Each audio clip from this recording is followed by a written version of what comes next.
Alhamdulillah.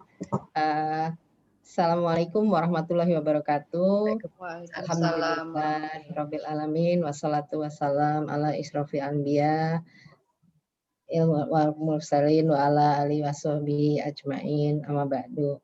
Alhamdulillah hari ini kita dapat kesempatan yang luar biasa dengan Mbak Aisyah Dahlan, Dr. Aisyah Dahlan mau sharing di kelompok pengajian SMA 70. Beliau mungkin semua kalau saya nggak bacain CV-nya juga sudah tahu semua sih, tapi mungkin buat ini aja, beliau adalah lulusan dari profesinya dokter di Kedokteran Universitas Gadjah Mada ya dok ya? Ya, sekolah saya dua Mbak Ati. Dokter ya? Di Unhas, di SKP-nya di Unhas, ya. SKP-nya di Unhas, dokternya di UGM. Iya. Iya. Iya, jadi sarjananya di Unhas, program profesinya di UGM ya. Ya. Tapi beliau sebenarnya lebih terkenal di Certified Clinical Hypnotherapist ya saat ini. Scientific EEG dan Clinical Hypnotherapy di Adi Gunawan Institute Mind of Technology di Surabaya. Sekarang menjadi penasehat unit narkoba. Banyak sekali sebenarnya dari tahun 98 beliau berkutat di unit narkoba ya. Sampai saat ini penasehat unit narkoba di RS Bayangkara. Penghargaannya juga luar biasa, banyak sekali. Dari tahun 2018 mendapat penghargaan sebagai perempuan inspiratif. Kemudian mendapat penghargaan Inspiring Woman Award dari IndiHome sebagai Women Health Activist. She Can Award dari Tupperware, wanita inspiratif. Memang sebenarnya karena inspiratif inilah ya, mungkin jadinya semua orang kayaknya pingin begitu dibilang Dr. Aisyah Dahlan yang isi banyak yang hadir ini. Makanya ini sebelumnya dok kita siapin sampai lebih dari 100 sebenarnya bisa kapasitasnya supaya Alhamdulillah. Kita bisa nampung gitu ini. Tanpa berpanjang lebar mungkin kami persilahkan Ibu Dr. Aisyah untuk memulai. Nanti teman-teman kira-kira waktu jam 3 misalnya belum selesai, dan saat ini soalnya asarnya udah lebih dulu ya. Ya, lebih cepat. Nanti bagaimana sih sebenarnya kita semua bisa tetap sehat jasmani rohani, terutama di masa pandemi nih, dok. Ini kan ya tadi kan bilang banyak yang konsultasi nih, ibu-ibu gitu kan, bapak-bapak juga mungkin ya gitu. Tapi mungkin banyak kan ibu-ibu sih kayaknya yang pengen konsultasi. Jadi gimana sebenarnya supaya kita tetap sehat jasmani rohani, dok? Tafadhol Mas Guru, kami berikan Dr. Aisyah untuk silakan mengisi. Baik, terima kasih Mbak Ati Saraswati, Masya Allah. Ya. Bismillahirrahmanirrahim. Assalamualaikum warahmatullahi wabarakatuh. Waalaikumsalam warahmatullahi wabarakatuh. Alhamdulillahirrabbilalamin. Wassalatu wassalamu ala asyrafil anbiya'i wa mursalin wa ala alihi wa sahbihi ajmain amma ba'du. Bapak Ibu, sahabat-sahabat semuanya, alhamdulillah, apa kabar? Sabtu siang masih juga mau belajar, Masya Allah. Mas Yani Botol, Yani Marlis Najaya, terima kasih ini mengundang kami ya. Dan buat kakak-kakak alumni SMA 70 angkatan 84 ya. Dan juga saya lihat ini banyak sahabat-sahabat saya juga bergabung, ini ada dari grup MEMFT1 ini, ada Bu Pina, Bu Suci dan sebagainya, ada Mbak Tina, ya Allah. Ini kalau dilihat satu-satu layernya ini kalau terbuka nih bisa alhamdulillah nih kayak reuni ya. Ya, mungkin ada yang ditutup juga karena masih pakai daster, jadi geng daster, nggak apa-apa ya. Baik. Terima kasih ini panitia memberikan amanah untuk membahas tetap sehat jasmani rohani di masa pandemi. Ya, sebetulnya sih gampang aja ya.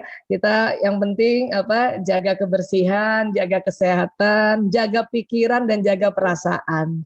Sebetulnya itu tuh. Ya, dan saya yakin semua teman-teman karena ini sudah bulan ke-8 mungkin lebih ya, sudah mulai terbiasa untuk menjaga keseimbangan itu semuanya ya.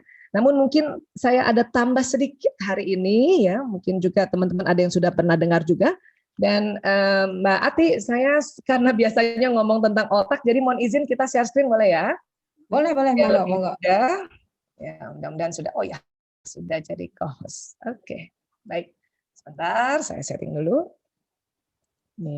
Ya, baik. Bismillahirrahmanirrahim. Jadi tetap sehat jasmani dan rohani di masa pandemi ya. Ini mungkin kita akan bicara tentang sesuatu hal yang lebih kepada memanage emosi kita ya. Tadi juga habis ngobrol-ngobrol sama Mas Arista di sebelumnya nih di awal-awal ya. Ini alhamdulillah setuju banget nih kalau kita untuk menjaga keseimbangannya ini yaitu jaga pikiran dan jaga ya perasaan. Oke. Dan kalau ditanya rumus bahagia bagaimana, pasti sudah tahu semua ya. Sabar plus syukur bahagia. Udah ini aja sebetulnya. Ya, sabar, syukur ya. Dan ini rumus bahagia untuk kapan saja ya, mau pandemi kek, mau enggak kek ya. Pokoknya sabar, syukur itu insya Allah bahagia. Oke? Nah, sekarang kalau kita mulai satu-satu kita elaborate tentang sabar dan syukur ya, dan mohon izin mungkin teman-teman semuanya, Bapak Ibu sudah pernah tahu tentang sabar dan syukur ya. Hanya mungkin ini diulang, adapun ada yang sudah pernah dengar diulang, dan mudah-mudahan dengan diulang-ulang itu akan menambah pemahaman ya, jadi tambah paham. Ya. Baik, jadi kalau sabar dulu ya. Sabar ini berasal dari bahasa Arab yaitu kata sobaru yasbiru yang artinya menahan. Ya. Menahan apa sih? Menahan diri dari segala macam bentuk kesulitan, kesedihan, atau menahan diri dalam menghadapi segala sesuatu yang tidak disukai dan dibenci, kan gitu ya. Dan kalau dalam Islam itu sabar tuh ada 3 jenis ya. Sabar dalam ketaatan, sabar dalam menghadapi musibah, dan sabar dalam menjauhi perbuatan maksiat. Dan sekarang ini kita tentu tiga-tiganya ini ya terus-terusan ini kita diminta untuk sabar dalam 3 hal ya. Taat, sekarang apalagi betul-betul ya ini menghadapi musibah-musibah dunia dan juga menjauhi perbuatan maksiat ya. Nah, kita akan bahas lagi bagaimana sih sabar ya, bagaimana sabar nanti diterapkan untuk memanage emosi kita, memanage pikiran kita, memanage perasaan kita, dan nanti syukur tuh di mana dia punya perannya ya. Baik, jadi kalau kita bicara tentang otak manusia, saya sering sekali akan dibuka modul saya dengan gambar otak ini. Jadi Allah ciptakan otak manusia ditaruh di kepala ya, dan ini yang berbeda ya. Otak laki-laki itu lebih berat ya. Laki-laki itu sekitar 1,5 kilogram dan 1,6 sampai 1,6. Kalau perempuan 1,3 sampai 1,4. Ya. Jadi otak kita tuh lebih ringan, Bu. Ya. Tapi tenang, kecerdasan bukan karena ringannya otak. Ya, kecerdasan itu justru karena seringnya dipakai otak ini. Ya. Baik, jadi kalau otak dilihat dari samping kiri, ada otak besar, ada otak kecil. Dan kemudian kalau dilihat dari atas, ya, ini kita lihat dari atas tuh ternyata memang otak terbelah ini. Jadi ini antara di kanan kiri tuh nggak ada sambungannya. Nanti di dalam baru ada sambungannya di tempat yang namanya corpus callosum. Ya, jadi ini betul-betul terbelah. Makanya para ahli mengatakan ini terbagi 2. Ya, ini yang bagian dahi ya, bagian jidat di sini ya. Jadi ada hemisfer kanan dan ada hemisfer kiri. Tapi kaitannya kenapa saya cerita juga kanan kiri ini tentu kaitannya dengan sabar dan syukur tadi juga ada. Ya. Baik, kemudian dengan alat functional magnetic resonance imaging, functional MRI ini kita makanya bisa tahu kalau kita orang bersabar atau kita sedang bersyukur, apa sih yang terjadi di otak, itu pun bisa tahu lewat functional MRI ini. Ya. Nah, yang sekarang saya sebetulnya khususnya setiap pertemuan, ini senang sekali sharing tentang the limbic system atau sistem limbik. Jadi di dalam otak manusia itu ada struktur-struktur otak yang bertanggung jawab tentang emosi. Ya, ini di sini. Jadi ada talamus, ada hipokampus, ada amigdala, ada hipotalamus, dan ini juga ada corpus callosum. Jadi dia membentuk sebuah sistem terkenal dengan istilahnya the limbic system. Ya. Biasanya teman-teman psikolog ini paling dalam mempelajari cara kerjanya the limbic system. Tapi kita juga orang awam ya, misalnya bukan psikolog, harus kenal dengan limbic system ini. Ya, agar apa? Agar kita pandai memanage emosi dan hidup kita jauh jadi lebih baik ya. Nah, bukan hanya manusia saja yang punya limbic system, hewan golongan mamalia juga punya limbic system. Makanya sering limbic system ini diistilahkan otak mamalia. Ya, otak mamalia. Ini. Makanya kita ya punya sifat mamalia juga di dalam otak kita, ya. Itu juga salah satu mungkin ini dari analisa pribadi ya. Salah satu dari hikmah akikah ya. Jadi kalau anak keluarga muslim, anaknya lahir kemudian harus diakikah, potong kambing gitu ya. Itu salah satunya mungkin untuk meredus sifat mamalia atau binatang terhadap anak kita ini gitu.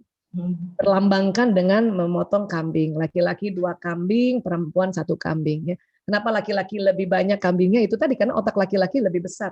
Tentu limbik sistemnya lebih besar. Ya.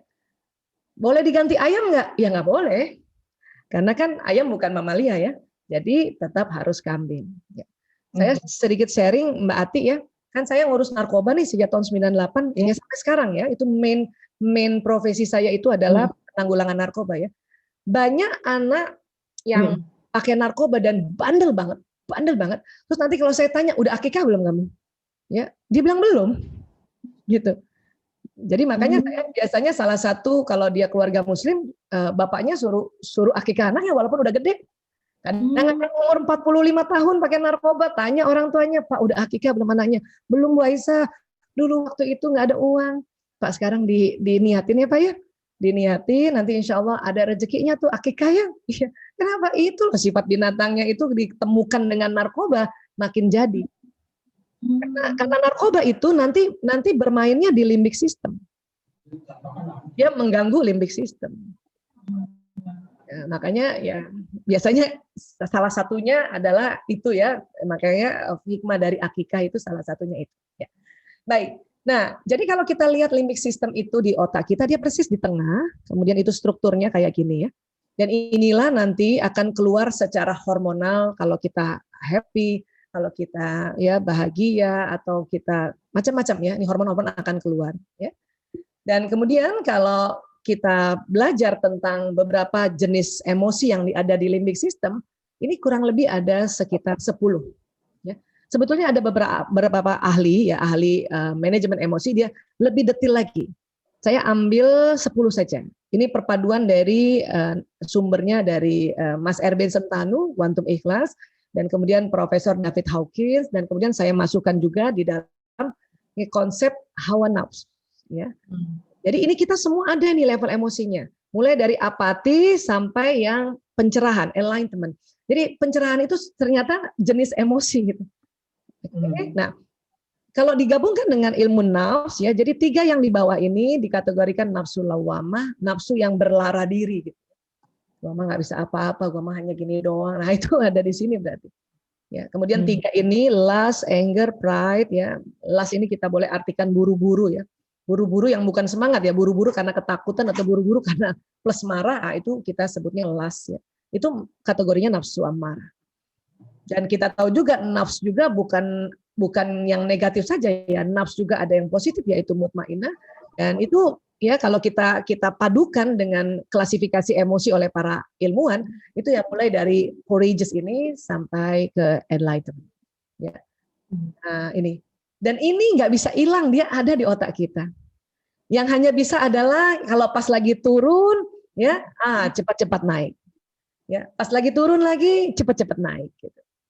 Jadi kalau kita bilang ya Allah hilangkan marahku, itu sebetulnya kurang tepat kalau kalimat afirmasinya kayak gitu. Tapi kalau ya Allah angkat marahku ya Allah, angkat marahku, diangkat gitu, angkat ya takutku, angkat sombongku gitu ya. Jadi minta diangkat supaya dia naik ke atas. Makanya istilah anak sekarang move on gitu, move on. Kadang kita udah courageous ya, udah semangat gitu ya, bahkan udah acceptance menerima ya, termasuk di sini syukur ya. Udah peace, udah damai, udah seneng lah kita terima lah ya pandemi kayak gini ya, kita syukur ya, walaupun nggak bisa kemana-mana udah hampir setengah tahun kan ya. Tapi satu ketika dapat kabar bahwa pandemi ini kurang lebih 2 tahun lagi ke depan, bisa roller coaster, cep, nah masuk jadi takut, jadi cemas ya. Dan itu sih wajar aja sebetulnya, oke aja, orang ini ada kok. Cuman memang yang diminta kalau lagi takut atau sedih, itu tolong cepat-cepat move on. Ya, jadi nggak usah lama-lama di sini, karena kalau dia lama-lama ditakut nanti makin turun, makin sedih berkepanjangan, akhirnya apati. Ya, apati ini mulai nggak merasa tidak berguna. aduh nggak guna lah hidup kalau kayak gini, nggak bisa kemana-mana. Itu hati-hati. Kalau apati berkepanjangan minimal 2 pekan ya, 2 minggu itu bisa turun jadi di sini depresi. Ya. Dia akan ada di bawahnya apati. Ya. Nah, jadi gimana dong kalau misalnya pas di bawah ya sudah naik ke atas. Banyak orang-orang ya, terutama ibu-ibu ya, Bu Aisyah kok level emosi kok kayak tangga ya? Iya, karena begini, setiap jenis emosi kalau diukur pakai alat EEG, elektroencephalogram, itu ternyata dia punya frekuensi. Ya, apati ini yang rendah ya, 50 Hz, ya. Sedih agak tinggi, takut lebih tinggi lagi, buru-buru lebih tinggi lagi frekuensinya, marah ya lebih tinggi lagi 150, sombong juga gitu 175 Hz. Ya. Tapi mulai courageous 200 nih, ya, ini udah mulai tinggi nih frekuensinya. Ya, langsung naik acceptance 350, naik lagi peace 600 dan enlightenment antara 700 sampai 1000 Hz ya. Dan ini dikategorikan zona ikhlas di sini. Artinya sebetulnya apapun yang kita lakukan ya, itu nanti kita ada ya cara-cara untuk menaikkan level emosi agar setiap yang dilakukan ada di zona ini gitu. Saya kesel sama suami gitu ya, marah sama suami pagi-pagi misalnya. Entah mungkin karena ibu-ibu ini biasanya suka marah kalau suami apa coba? Tanyain uang belanja kemana aja. Gitu kan biasanya ya. Ya Bu Dia ya, Bu Dia ya. Itu bisa marah loh kita. Walaupun tadi habis sholat subuh, dan habis sholat subuh itu kita udah damai ya, udah peace gitu. Ya. Bahkan kadang-kadang udah ngaji ya, udah ngaji kita sudah bisa masuk enlightenment, baca Quran, baca artinya itu. Itu bisa loh, bisa turun dubrak gitu. Kesel marah. Ya, apalagi kalau memang sebelumnya juga udah kesel juga kan gitu ya, jatuh ke sini cepat banget. Dan pada saat suami juga harus pergi ke kantor dan kita harus antar dia atau paling nggak siapkan sarapan, dan pada saat kita melakukan itu di kondisi levelnya anger, berarti kita kerjanya di luar zona ikhlas. Ya. Itu nanti agak percuma gitu, bukan tidak percuma sama sekali, agak tidak percuma gitu. Ya, agak percuma ya istilahnya ya, agak kacau kalau kita selalu mengerjakan sesuatu di luar zona ikhlas. Jadi harusnya gimana? Kalau saya stop dulu ngurusin suami. Loh, berapa jam? Berapa hari? Ya enggak, ya. Beberapa detik aja kalau udah biasa ya, atau beberapa menit lah kalau belum biasa. Ngapain? Ya duduk dulu, tenangkan dulu, tarik nafas dulu, istighfar dulu. Supaya apa? Supaya dia naik levelnya, baru paling tidak pas courageous, pas semangat ini baru kita kerjakan apa yang seharusnya kita kerjakan. Maka pekerjaan itu masuk di zona ikhlas. Kadang-kadang udah nggak lupa istighfar lagi, sudah ya Allah, ya Allah, ya Allah, ya Allah, udah gitu aja, ya Allah, ya Allah, astagfirullahaladzim, ya Allah, ya Allah, ya Allah. Nah, yang menyebut Allah itulah sebetulnya Allah harapkan sebetulnya, Allah inginkan pada saat kita di bawah, Allah, Allah, Allah supaya naik ke atas gitu. Ya, sama nih mau dampingi anak belajar daring gitu ya, terus masih kesel kita gitu. Karena pagi-pagi barangkali nih anak udah habis sholat subuh tidur lagi pas harus masuk sekolah ya, jam 7:30 nggak bangun-bangun, kan kesel kita kan. Tapi kalau kita terus kita ya masih kesel dan kita paksa juga ya dampingi anak belajar, maka kita bekerja di luar zona ikhlas. Itulah makanya kita harus ya sebentar, tenang dulu sebentar ya. Move on dulu, naikkan dulu levelnya, baru kita kerjakan. Termasuk kerjaan yang lainnya, ya, nyetrika, masak dan sebagainya, ya. Baik, jadi dengan adanya EEG ini jadi ketahuan tadi, jadi bisa dipetakan dan akhirnya jadi kayak tangga, ya. Nah ini jadi kayak tangga. Oke. Nah untuk naik ke atas teknik paling umum sekali adalah tarik nafas panjang atau nafas dalam, gitu ya. Karena pada saat kita tarik nafas, betul-betul oksigen kita tarik, kemudian nanti masuk paru-paru, kemudian dari paru-paru terjadi pertukaran oksigen karbon dioksida di paru-paru dan masuk jantung, jantung memompa darah ke otak, ya, ke bagian limbik sistem tadi, dia diberikan oksigen. Gitu. Dan pada saat kita tarik nafas panjang juga, ya, frekuensi nih yang jalan di otak ini yang muter-muter itu yang tadinya cepat, ya. Kurang lebih di atas 18 siklus per second, akhirnya bisa turun jadi rileks gitu ya. Nah, Itulah teknik-teknik kalau kita mau menterapi diri biasanya. Ya tarik nafas panjang, tarik nafas panjang. Ya. Berapa kali Bu Isa tarik nafas panjang? Tergantung sama siapa keselnya. Saya kalau sama anak 3 kali tarik nafas panjang sudah lapang perasaan. Kalau sama suami 9 kali. Jadi lebih banyak ya. Emang begitu. Jadi kalau ada yang sama ibu-ibu dengan saya, ya, ibu tidak sendiri ya, kita rame-rame ya. Apalagi selain tarik nafas panjang, ini cara paling umum ya. Tapi kalau kita ya di dalam Islam itu ya kita diminta baca ta'awuz. Ya. A'udzubillahi minasyaitonirrajim. Ya, Nabi bersabda, sungguh saya mengetahui satu kalimat, jika dibaca oleh orang ini marahnya akan reda. Jika dia membaca a'udzubillahi minasyaitonirrajim. Aku berlindung kepada Allah dari setan yang terkutuk. Dan dikatakan setan itu kalau ngegoda kita empat arah ya. Depan, belakang, kanan, kiri. Makanya ta'awuznya 4 kali, teman-teman.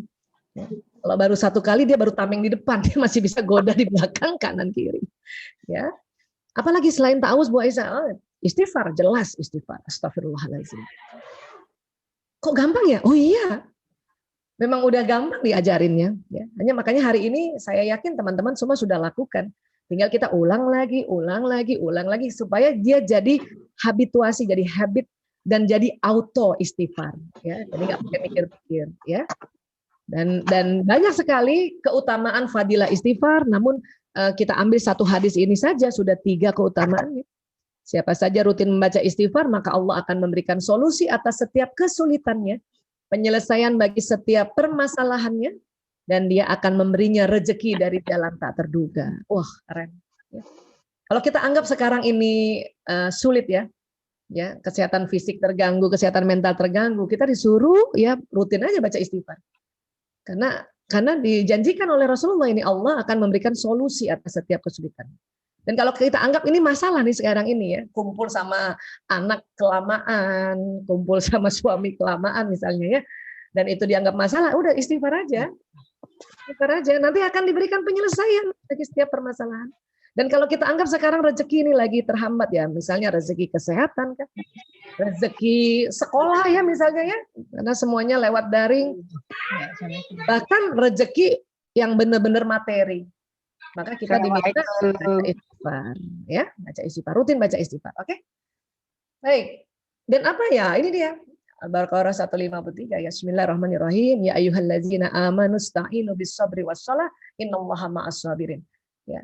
Hai orang-orang beriman, jadikanlah sabar dan sholat sebagai penolongmu. Sesungguhnya Allah bersama orang-orang yang sabar. Sabar dan sholatnya. Tapi ingat, sabar itu artinya menahan, bukan menekan. Ya.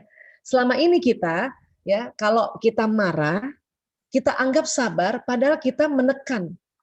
Kalau ditekan, dia bisa turun ke bawah. Tekan. Akhirnya masuk ke apati, akhirnya masuk merasa nggak berguna. Saya nggak berguna jadi istri, saya nggak berguna jadi ibu, saya nggak berguna jadi dokter, macam-macam lah. Kalau kita tekan ya, sabar itu menahan. Ya kalau dari tinjauan level emosi kira-kira prosesnya kayak gini. Dia menahan untuk tidak dilabrak itu orang yang kita mau marah atau orang yang kita sombongin gitu ya. Kita nggak keluarin gitu, kita tahan. Nah, pada saat menahan, kita melakukan manajemen emosi. Kita move on tadi dengan teknik-teknik tarik nafas panjang, ta'awuz, istighfar, atau kalimat istirja, innalillahi wa inna ilaihi raji'un, atau kalimat zikir lainnya. Supaya kita naik ke atas. Bu Aisyah, saya gemes banget, pengen banget kasih tahu bahwa orang itu salah. Boleh kok, boleh. Tapi kalau ngasih taunya pas di nafsu yang amarah atau di lawamah, ya itu nyampainya nggak pas itu. Nanti orang yang kita kasih tahu bukannya tersentuh malah tersinggung. Jadi masa nggak boleh kasih tahu? Boleh, tapi naikin dulu emosinya. Minimal sampai di courageous atau di acceptance lah. Bagus lagi di damai, baru kita sampaikan. Termasuk sama suami, termasuk sama anak, termasuk sama siapapun. Ya. Memang sih ibu-ibu ini paling sering sekali ini Mas Yani punten ya. Ya, kalau lagi marah pengen banget langsung muntahin kalau bisa tuh sama suami itu. Gemes banget gitu ya. Tapi jadinya runyam gitu.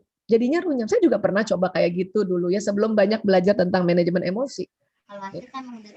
Ya, jadi tapi puas gitu ya. Kita ekspresi itu puas tapi yang kita kasih tahu malah nggak dikerjain. Makanya setelah tahu manajemen emosi, ya sudah, kita tahan dulu, kita sabar, kita manage dia, kita move on naik ke atas dengan banyak istighfar, ya minimal sampai di sinilah, di acceptance nih, baru kita sampaikan. Itu biasanya ya orang mau dengar apa yang kita sampaikan. Ini sebetulnya sabar ini. Dan termasuk syukur ya. Syukur tuh ada di sini kalau di level emosi ya. Baik. Nah, yang kita takut kalau terlalu turun atau menahan, maka dia masuk ke level depresi. Depresi adalah level emosi yang tidak lazim. Tidak lazim, ya. Depresi ini sudah ada gangguan sebetulnya. Nah, depresi ini, ciri depresi yang paling khas adalah merasa nggak ada gunanya dan dia menyakiti diri sendiri. Ya, bentur-benturkan kepala di tembok kah, atau ambil benda tajam dia gores-goresin tangan kah, atau dikit-dikit ngomongnya aku lebih baik mati aja, aku lebih baik mati aja. Ya, jadi ada suicide gitu, ada ide bunuh diri. Sehingga ya kalau sudah di level depresi ini nggak bisa mengatasi sendiri, harus dibantu tenaga profesional. Ini depresi. Mau ke psikolog kah, mau ke hipnoterapis kah, atau terapis yang lain, atau kalau sudah sangat berat bawa ke dokter kesehatan jiwa atau psikiater. Karena harus dibantu obat-obatan nih kalau sudah sangat depresinya sangat berat. Udah nggak ngomong, tahu-tahu ya dia dikit-dikit mau loncat dari atas itu. Itu harus dibantu dengan obat ya, supaya dia naik paling tidak move sampai ke sedih. Tapi kalau kita masih sedih ya, ini kita masih bisa memanage-nya dengan teknik alamiah seperti tadi. Ya, tarik nafas, ya, istighfar, baca ta'awuz dan sebagainya. Oke. Apati juga masih bisa kita. Tapi kalau udah depresi, ya sok. Ya, sudah ini harus minta bantuan terapis atau tenaga ahli. Dan yang paling atas ada nggak Bu Aisyah? Di atas pencerahan ini emosi ada. Sering disebutnya manik. Kayak apa sih manik Bu Aisyah? Saya suka kasih contohnya kalau orang mabok ya, minum alkohol mabok, itulah manik dia. Euforia, sangat euforia. Ya, pasien-pasien narkoba saya itu kalau dia habis pakai narkoba pasti dia manik di sini, dia euforia. Di atasnya enlightenment, udah ngaco udah. Ya, makanya mengapa kita juga pada saat di level di mutmainnah ini atau di level pencerahan harus sebut juga nama Allah. Masya Allah, tabarakallah, alhamdulillah gitu. Supaya dia nggak naik langsung ke manik, karena ini bahaya. Ya, orang-orang bipolar biasanya itu karena ya terlalu depresi beberapa minggu dan dia tiba-tiba naik langsung terlalu ya euforia atau manik. Ya, itu dia di dua kutub itu bipolar. Ya. Baik, dan sekarang jadi kalau sabar ada batasnya. Oh ini ternyata keliru nih. Ya, kalau di surat Az-Zumar ayat 10 ya, innama yuwaffas sabiruna ajrahum bighairi hisab. Sesungguhnya hanya orang-orang yang bersabarlah yang dicukupkan pahala mereka tanpa batas. Jadi sabar itu yang pahalanya tanpa batas. Kalau ada teman bilang kita, lo jangan sabar-sabar banget jadi istri. Ya, lo kok sabar banget ya jadi ibu ya, jadi istri ya. Berarti itu teman belum baca surat Az-Zumar ayat 10. Ya. Jadi kalau kita udah baca, kalau ada yang ngomong gitu, kita senyum aja. Iya, terima kasih, kamu baik banget perhatiin aku. Tapi yang kita harus ingat adalah sabar pahalanya tanpa batas. Ya. Nah, kemudian kata Profesor David Hawkins, getaran magnet energi di bawah 200 Hz, di bawah courageous tadi, menyebabkan seseorang mudah terserang penyakit. Jika frekuensi energi seseorang di atas 200, mulai dari courageous, acceptance, peace, dan enlightenment, maka dia senantiasa sehat. Makanya kalau kita memanage emosi, itu otomatis ya kesehatan jasmani ini pasti teratasi, pasti sehat insya Allah. Bahkan kata Prof. David Hawkins, ya dia mengatakan begini, di dunia ini dia telah melihat orang yang mempunyai frekuensi positif 700 Hz sampai 1000. Berarti ini kan tadi di pencerahan ya, di enlightenment ya. Maka kekebalan tubuh dan vitalitasnya sangat tinggi. Kondisi pandemi ini kan yang kita butuhkan ini, kekebalan tubuh tinggi, vitalitas sangat tinggi. Ya kan? Walaupun memang kita patuh untuk ya kita ikhtiar untuk tidak sering keluar rumah. Apalagi kalau dilarang. Kayak saya kan dilarang sama suami, sama anak, makanya nggak boleh nekat. Padahal saya juga sih biasa aja. Kalau saya yakin kenapa? Kalau keluar rumah, kemudian saya naikkan level emosi saya sampai enlightenment atau paling nggak dari courageous aja, itu insya Allah tubuh kita kekebalan tubuhnya tinggi. Ya, tapi Kalau memang dilarang itu harus didengar ya, apalagi suami yang larang ya. Baik, kemudian syukur. Syukur ini apa sih? Ini dari kata shin, kaf, ro ya.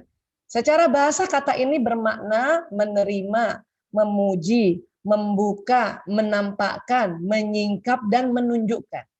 Tadi kita sudah lihat ya, level courageous itu menerima, berarti kalau level emosi kita sudah bisa angkat sampai di atasnya courageous, di acceptance ya, itu berarti kita udah syukur tuh.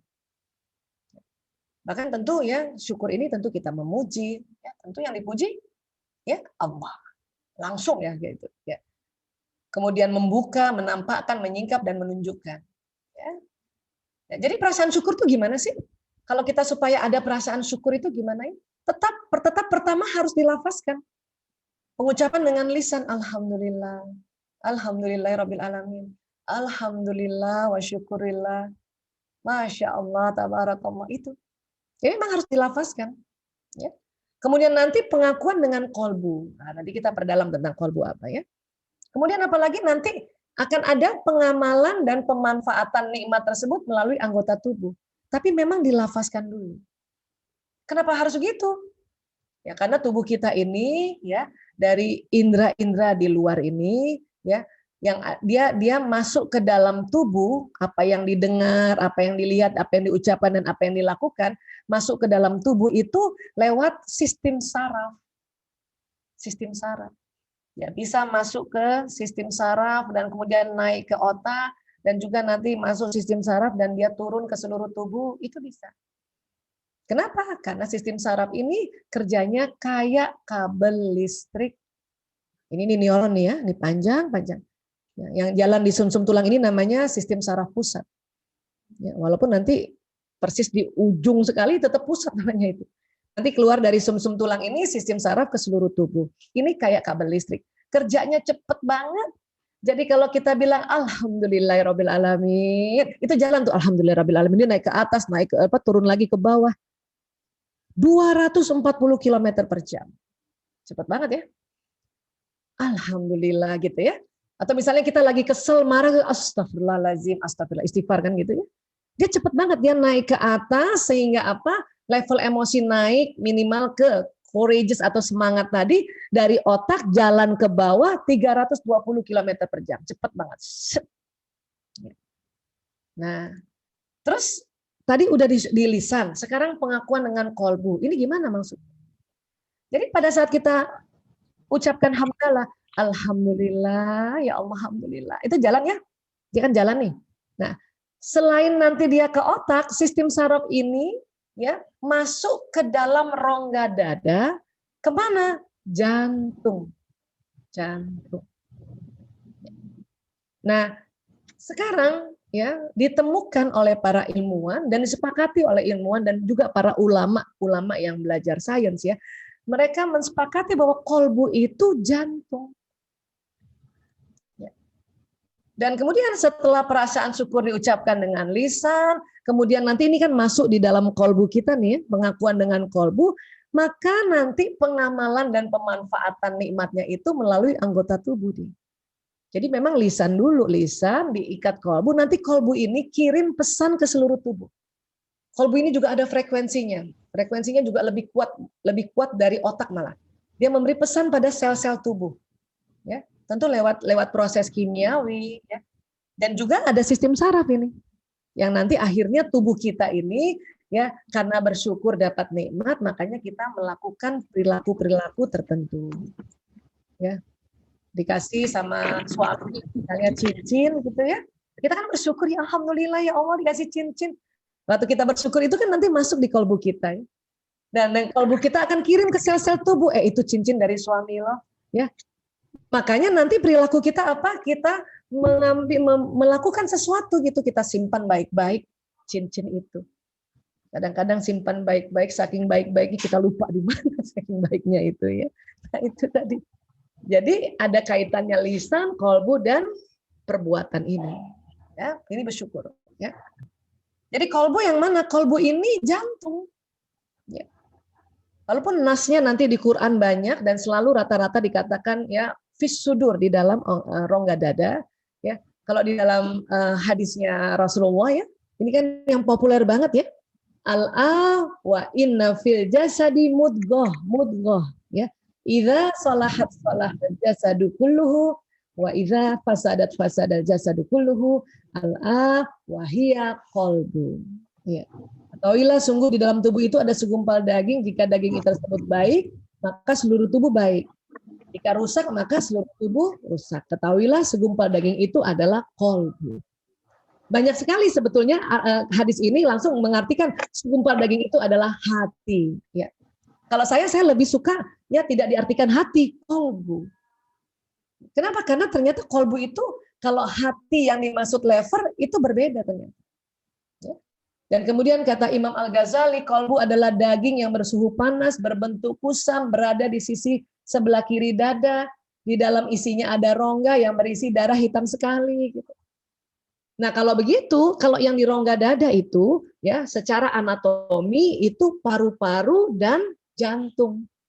Tapi paru-paru itu di kanan kiri, dan dia nggak segumpal daging itu, paru-paru lebar dan tidak berongga. Nah jantung dia agak ke kiri dia. Posisinya memang lokasinya di tengah, tapi dia cenderung ke kiri. Makanya Imam Al-Ghazali mengatakan dia di dada sebelah kiri. Tetapi karena qalbu sering banget diartikan hati, hanya saya mau bilang bahwa kalau hati di dalam anatomi kita itu yang dimaksud lever atau hepar, dia posisinya bukan di kiri. Dia posisinya agak kanan. Agak kanan dan dia bukan di rongga dada persis, dia agak turun, dia di rongga abdomen atau rongga perut. Tapi karena qalbu sering banget sudah bertahun-tahun, puluhan tahun diartikan hati, ya sudah nggak apa-apa juga. Tapi kadang-kadang kita bilang hatinya kita pegangnya di daerah dada dan itu yang dipegang jantung. Ya, jadi kalau istilah hati ya sudah nggak apa-apa. Tapi ketahuilah bahwa qalbu itu sekarang ini disepakati bahwa organnya jantung.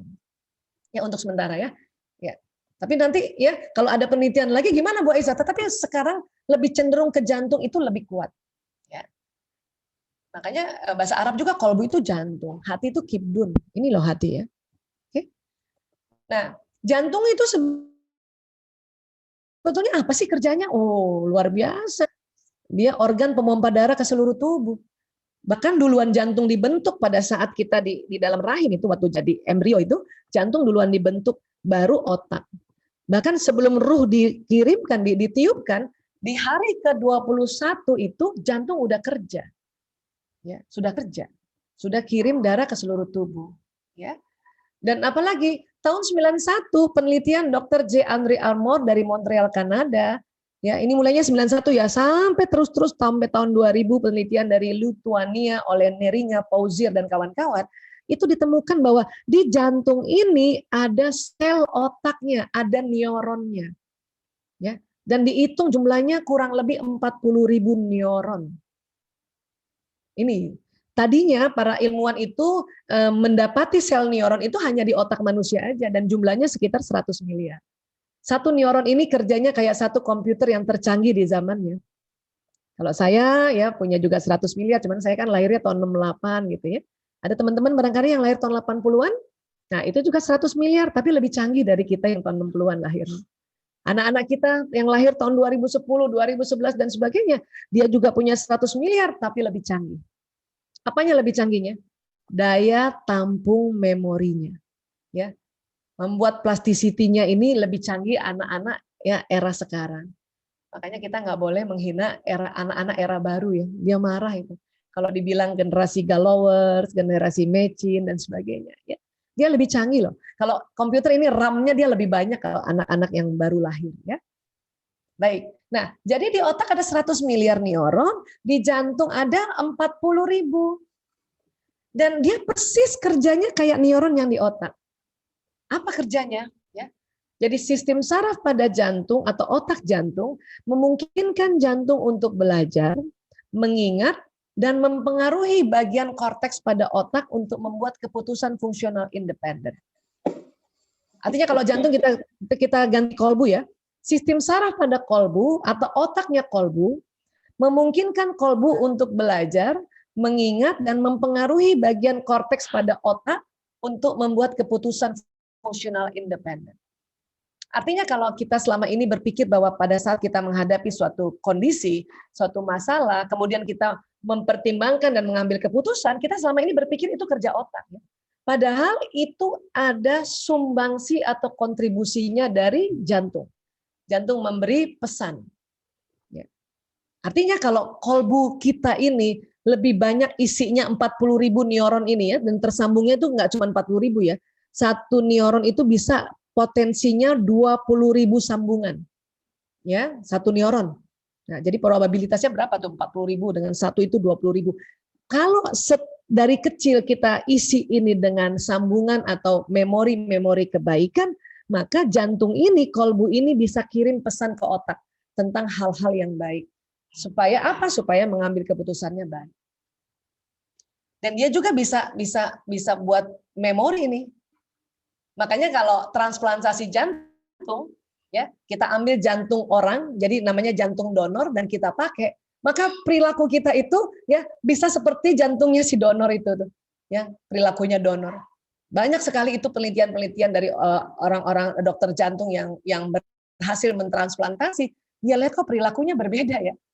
Beda banget. Bahkan kadang-kadang ada orang yang matinya karena misalnya ditembak, ya itu yang jantungnya nih, yang udah mati ditembak, kemudian diambil dipakai oleh orang baru. Dia matinya pun yang orang baru ini pakai jantung itu matinya juga ditembak persis kayak itu. Kenapa? Karena jantung menyimpan memori. Ya. Jadi kalau surat di Al-Hajj ayat 46, Bismillahirrahmanirrahim, maka apakah mereka tidak berjalan di muka bumi, lalu mereka mempunyai kolbu yang dengan itu mereka dapat memahami. Qulubun yaqiluna biha. Jadi kolbu bisa memahami gitu. Jadi ternyata kolbu itu ada akalnya gitu. Ya, qulubun kan kolbu yang banyak ya. Yaqiluna, dia memahami, dia punya akal ya. Atau mempunyai telinga yang dengan itu mereka dapat mendengar, karena sesungguhnya bukanlah mata itu yang buta, tetapi yang buta ialah kolbu yang di dalam dada. Artinya kadang-kadang kalau kolbu kita ini jarang kita masukkan rasa syukur, jarang kita berzikir, jarang itu makanya kolbunya itu memorinya tentu memori-memori yang buruk ya, makanya buta dia. Ya. Nah, dan jantung ini dia itu apa ya? Ada listriknya. Selain dari neuron tadi, dari 40.000 neuron ya, jantungnya ada pacemaker-nya. Jadi dia ada listrik yang luar biasa. Ini bisa bergerak lup-dup ini. Ini keren banget loh. Ini listriknya kenceng banget dipakai. Ya. Dan ini makanya bisa diukur lah kita listrik atau frekuensi yang ada di jantung itu pakai EKG. Kalau tadi otak EEG. Ya. Nah, tapi ternyata jantung mempunyai medan elektromagnetik 5.000 kali lebih besar daripada otak. Jadi otak ini sendiri tadi sebetulnya dia punya frekuensi juga. Otak juga bisa memberikan vibrasi gelombang elektromagnetik ke sekeliling. Ini otak loh. Ya. Makanya banyak sekali ilmu tentang the brain power itu ya, untuk kita mengaktifkan atau kita membuat otak ini ya bagaimana dia sangat konsentrasi sehingga dia bisa mengirimkan pesan kepada sekeliling. Namun ternyata jantung dia 5.000 kali lebih besar daripada otak.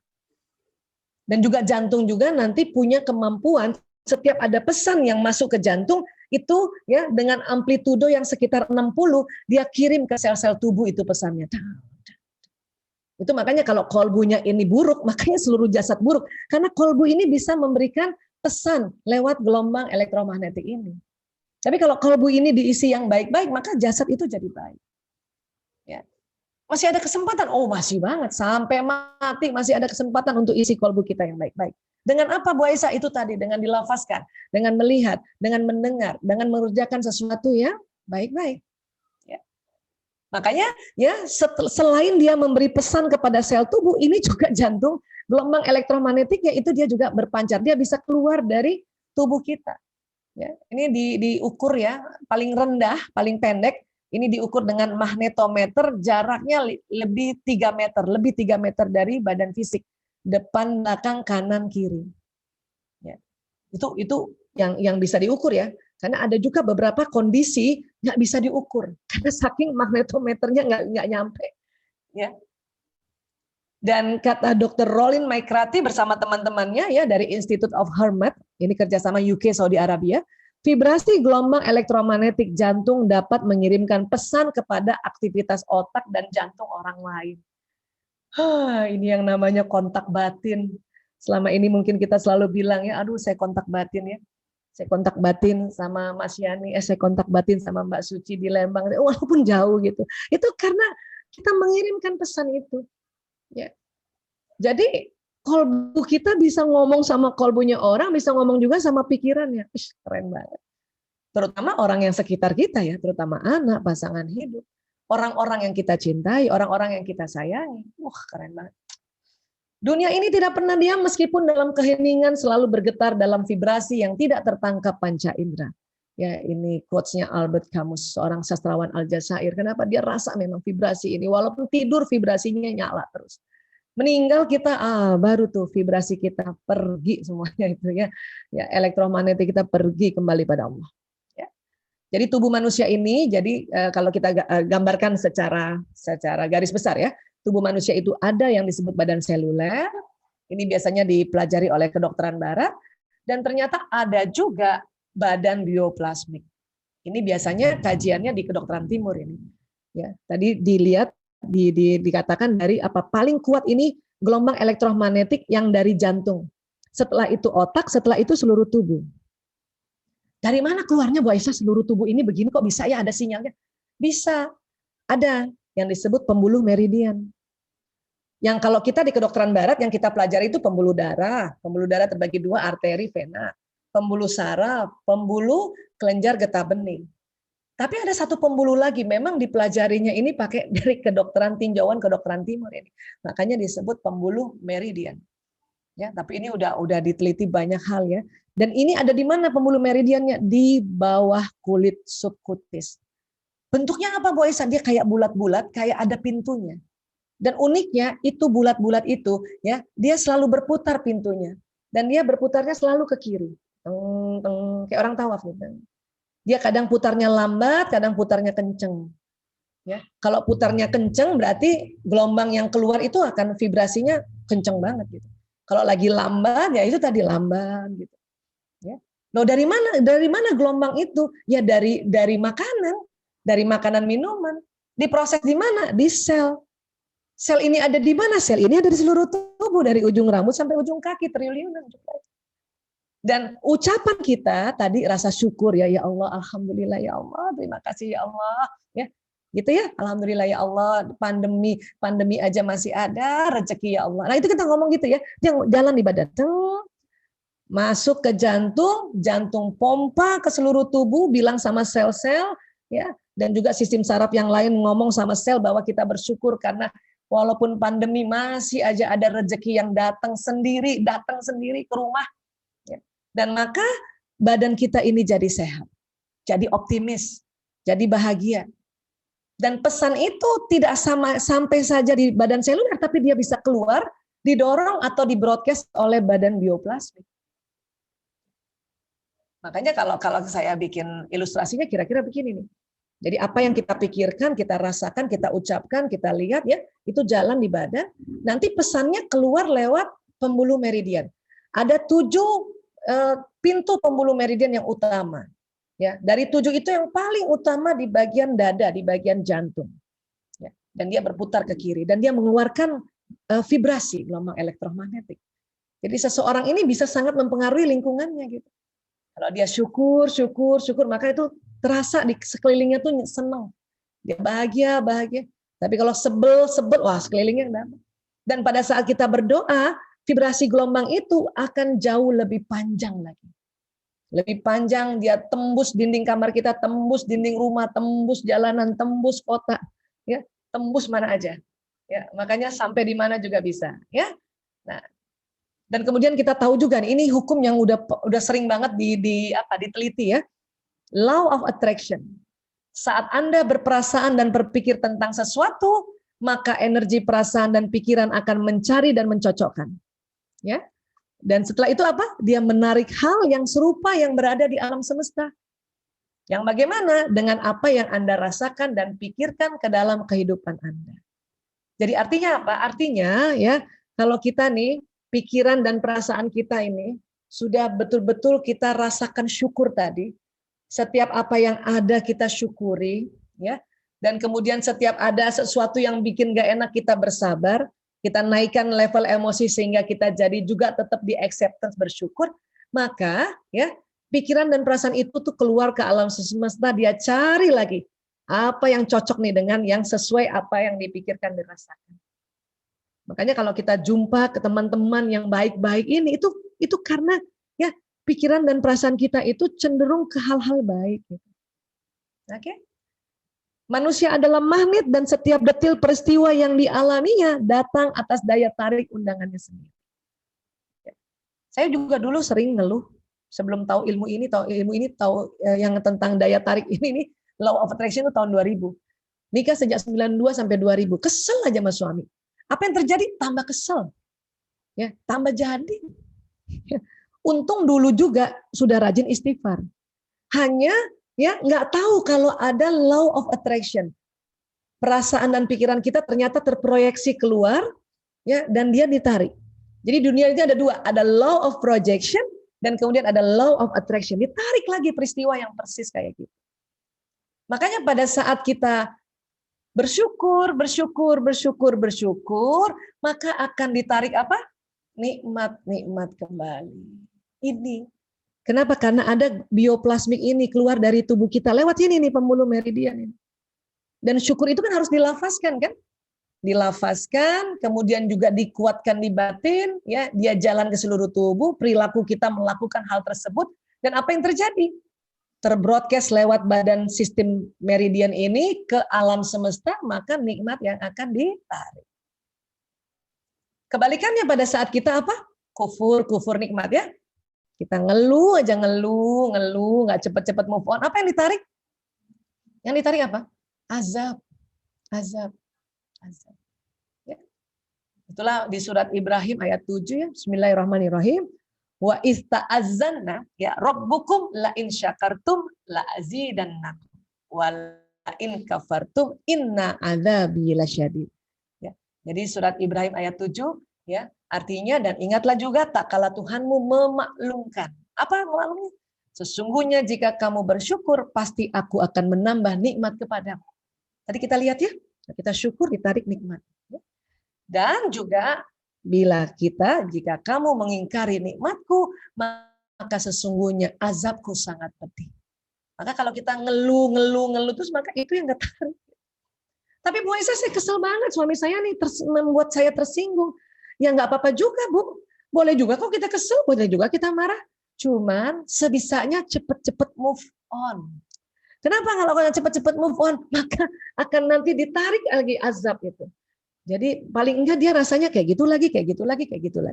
Ya, nah jadi kira-kira seperti ini ya. Insya Allah nanti ini kita bisa sama-sama diskusi ya Mbak Ati ya, Mas Yani dan semuanya yang ada di sini ya. Saya mohon maaf lahir batin, mudah-mudahan ini ada manfaatnya. Wabillahi taufiq wal hidayah, wallahu a'lam bishawab. Assalamualaikum warahmatullahi wabarakatuh. Saya kembalikan ke Mbak Ati. Oke. Waalaikumsalam. Masya Allah, Dr. Aisyah itu luar biasa sekali. Kita selalu dengar memang sabar dan syukur, tapi memang nggak gampang ya, Dok, untuk bisa. Ya, ada prosesnya. Ya. Ada prosesnya ya. Dan proses itu yang dinilai oleh Allah kan? Oh, oke. Jadi sebenarnya prosesnya yang dinilai ya. Ya, dan dinilai dan dampaknya kan luar biasa. Tetapi di hadis juga banyak atau di Quran juga ada bahwa hanya sedikit manusia yang bersyukur. Jadi sebenarnya enggak gampang ya, karena memang sudah disebutkan juga tidak banyak manusia yang bersyukur. Iya. Sebetulnya syukur itu bertingkat-tingkat ya. Ada orang yang mungkin level kayak kita ya, kita bersyukur tapi masih suka hilaf, masih suka lupa gitu ya.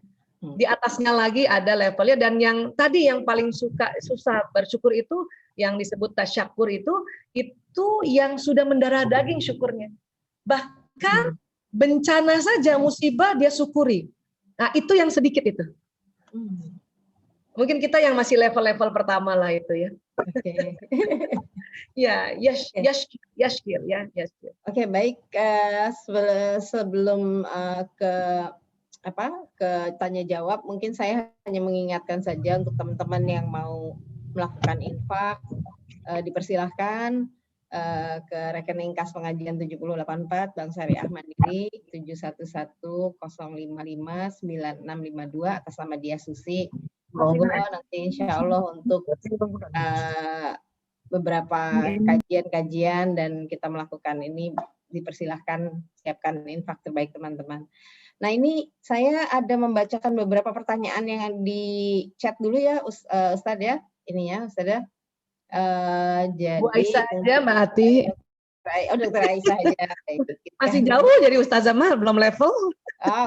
Soalnya itu sebenarnya sangat susah tuh yang sabar dan ini syukur dan sabar tuh sebenarnya itu level yang paling susah sebenarnya. Makanya ada yang minta sharing materi ya nanti. Boleh. Insya Allah diberikan ya ininya. Enaknya gimana ya? Kirim ke panitia atau gimana ya? Iya kirim ke panitia aja nanti Mbak Eka kayaknya yang bakal mengkoordinir ya. Oh siap. Ya. Mbak Eka udah hadir hari ini? Halo Mbak Eka. Wah Mbak Eka di perjalanan. Ya. Nah ini ada pertanyaan dari Mbak Melisa di Palembang. Bagaimana cara mengatasi anak yang tantrumnya luar biasa dan ada trauma psikis? Dokter Aisyah, mungkin ini kalau mesti konsultasi nanti tinggal dikasih kali ya ke Dokter Aisyah kalau misalnya ini. Tapi maksudnya sedikit aja dulu mungkin ininya. Bagaimana? Ya. Baik Mbak Ati, terima kasih Bu Melisa ya. Iya, Bu Melisa. Di Palembang. Palembang. Alhamdulillah. Ya baik. Kalau anak yang tantrum itu, ya kita harus tahu juga nih frekuensinya tantrumnya dalam seminggu berapa kali. Kalau terlalu sering, berarti ada sesuatu di Ananda. Mungkin ada diagnosis lain terhadap Ananda ya. Entahkah apakah hiperaktif kah, atau mungkin ada autism kah, atau ada cerebral palsy dan sebagainya. Ya itu penting untuk diperiksa lebih lanjut ya. Tapi kalau misalnya tantrum ya sebulan sekali tantrum, tapi dia sangat kalau tantrum parah banget, berarti ada sesuatu nih. Kalau anak-anak ya ini saya nggak tahu ya umurnya berapa ya Mbak Melisa tadi belum sampaikan. Kalau dia anak kecil ya masih di bawah 6 tahun tantrum kenceng banget, itu ya paling kalau nggak lapar, ngantuk sama nggak enak badannya, nyeri kah atau nggak enak. Itu biasanya gitu. Nah, kok dia bisa tantrum kenceng banget ya? Berarti udah sangat luar biasa itu. Laparnya sangat, ya, kemudian ngantuknya sangat, dan kemudian juga nyeri badannya, mungkin dia demam kah, makanya ngilu ya. Kita kan kalau kena influenza tuh ngilu. Apalagi anak-anak tuh, sendi-sendi ngilu udah nggak tahan itu.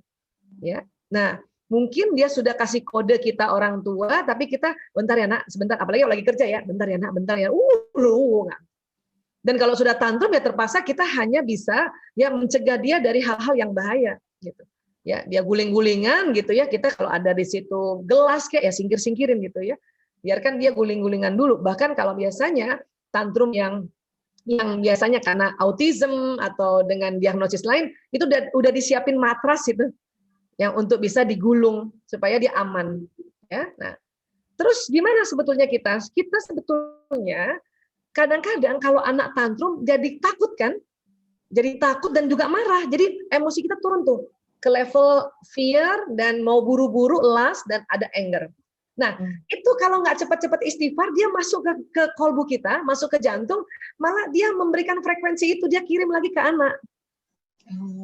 Jadi itu anak jadi tambah marah, tambah takut gitu. Makanya kalau ada anak ya, apakah anak itu tantrum atau misalnya ngambek ataukah anak itu agak tinggi suaranya, nomor satu setelah kita menjauhkan hal-hal yang bahaya, orang tua itu bikin tenang dirinya. Istighfar dalam hati, astagfirullahaladzim. Ya Allah tenang. Kadang-kadang nggak bisa diajak ngomong tuh. Dia kan nangis kan? Itu nggak bisa diajak ngomong. Atau kita suruh dia istighfar, susah. Istighfar, susah. Maka kita aja yang istighfar. Nanti istighfar kita bisa kena ke dia. Bahkan kita khususkan, ya Allah, ya saya kirimkan doa ini untuk anakku yang sedang ngamuk, ya Allah, angkat sedihnya, ya Allah, angkat marahnya, ya Allah, bikin dia tenang. Kita ngomong aja. Nanti ya jantung kita kirim ke dia, kan tadi sudah diteliti tuh. Ya. Jantung bisa ngomong sama jantung orang lain, bahkan sama pikiran orang lain. Apalagi ibu ke anak. Ya. Saya sering bilang begini, ya gelombang elektromagnetik ibu dan anak itu kalau boleh dibikin analogi itu satu provider. Ya, saya sering juga di teman-teman di sini udah ada yang hafal juga nih kalau saya suka kasih perumpamaan walaupun bukan di endorse ya. Kalau ibunya XL, anaknya XL. Ya, ibunya Indosat, anaknya Indosat. Bapaknya belum tentu. Bapaknya mungkin ya Telkomsel gitu. Jadi maka kalau seorang ibu nih lihat anak yang sedang marah dan sebagainya, jangan kan marah, ngambek aja ya. Udah deh, kita nggak usah banyak ngomong. Kadang-kadang lewat pakai mulut jadinya salah. Bikin anak yang tadinya sudah mau move on emosinya jadi dubrak turun lagi. Gitu. Makanya kita ya sudah kita istighfar aja, bikin tenang, terus ya Allah angkat dia marahnya. Saya biasanya gitu kan, apalagi anak 5, 4 laki-laki kadang-kadang tuh ya suka berantem, anak laki-laki kan suka rebutan ya. Udah, saya nggak mau banyak ngomong tuh. Paling-paling kalau misalnya ada yang bahaya saya singkirin ya, saya liatin jari jauh, tapi itu ini kolbunya ngomong terus ini hantem sana tung. Dan insya Allah segera itu reda. Ya. Walaupun tentu nggak tiba-tiba berhenti. Kenapa? Karena secara fisik juga kalau anak lagi ngamuk, nangis dia harus ada intervalnya. Ya, kayak kita juga kalau habis nangis kan nggak bisa berhenti kan ada, ayo dong berhenti, nggak ayo dong berhenti. Jadi kasih interval memang. Tapi jauh lebih cepat dibanding kalau kita tambah ngomong pakai verbal kita. Ya, tambah lama dia. Ya, kira-kira begitu Bu Melisa. Ya, hanya saya nggak tahu ini usia berapa ini, Ananda ya. Oke, pertanyaan kedua nih Bu Aisyah dari Mbak Endang Triwahyuni. Ya. Bagaimana kalau kita bisa harus menghindari berinteraksi dengan orang lain dengan maksud takut tertular dengan energi negatifnya? Jadi mungkin memilih teman itu atau bagaimana ini kayaknya khawatir mungkin di sekelilingnya ada yang suka mempunyai energi negatif. Bagaimana supaya kita membentengi diri mungkin tepatnya ya?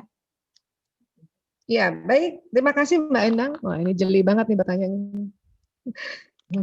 Ya, kita memang sebetulnya Allah juga sudah kasih tameng sama kita kan.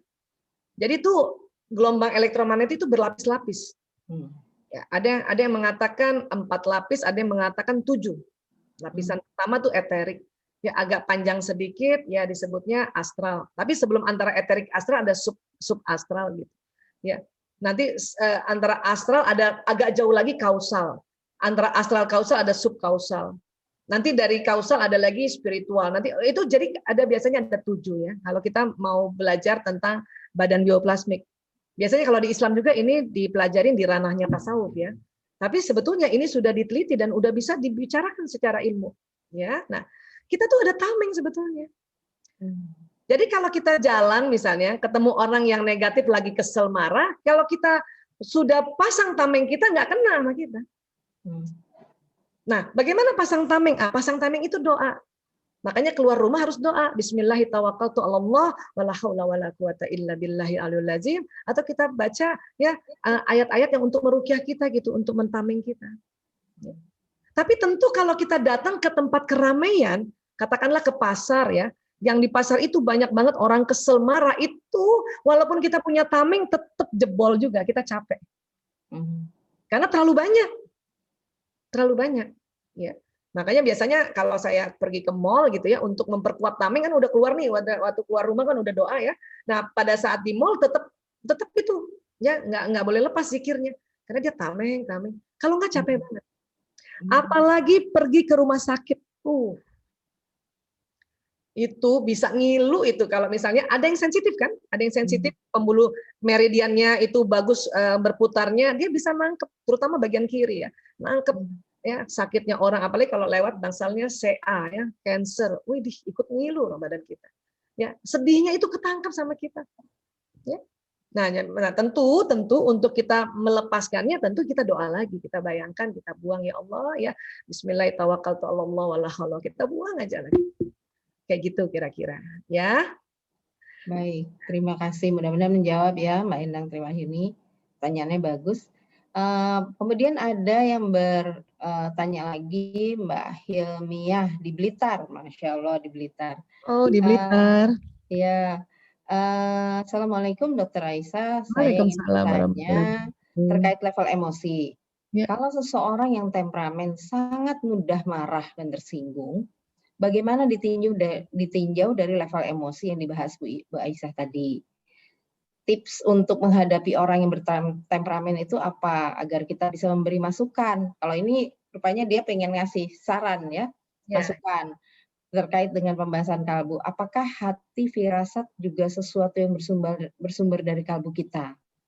Mungkin itu pertanyaannya jadinya 3 ini ya kayaknya. satu pertanyaan 3 ini Dr. Aisyah. Ya, baik. Terima kasih. Ada yang tanya lagi nggak, Mbak Ati, apa sekalian? Satu lagi. Sebentar ya, kayaknya mungkin sebentar. Saya lihat lagi ke bawah. Sama menghindari interaksi yang ini. Oh, sebagai orang tua, ucapan selalu dikatakan sebagai doa. Saat orang tua marah-marah ada kata-kata yang kurang baik tanpa sadar. Ini dari Mas Febri atau Mbak Febri ya ini namanya. Orang tua marah-marah ada kata-kata yang kurang baik tanpa sadar dan tanpa pikir. Apakah perkataan tanpa pikiran itu dianggap doa? Secara orang tua dalam sholatnya selalu mendoakan yang baik untuk anaknya. Kalau jadi doa, mengerikan sekali ya, Dok. Iya. Iya, baik. Terima kasih buat teman-teman yang bertanya ya. Jadi watak juga itu mempengaruhi tentang di mana posisi level emosi. Ya. Kadang watak kan itu terbagi 2 ya. Kalau teman-teman psikolog kan membagi 2 besar dulu ya, ekstrovert dan introvert. Ya. Kemudian ekstrovert nanti terbagi 2 lagi. Kalau ini pembagian yang populer aja ya. Pembagian sanguinis yang hasrat gembira dan koleris yang hasrat mengatur. Ya. Dan yang introvert terbagi 2 lagi ya.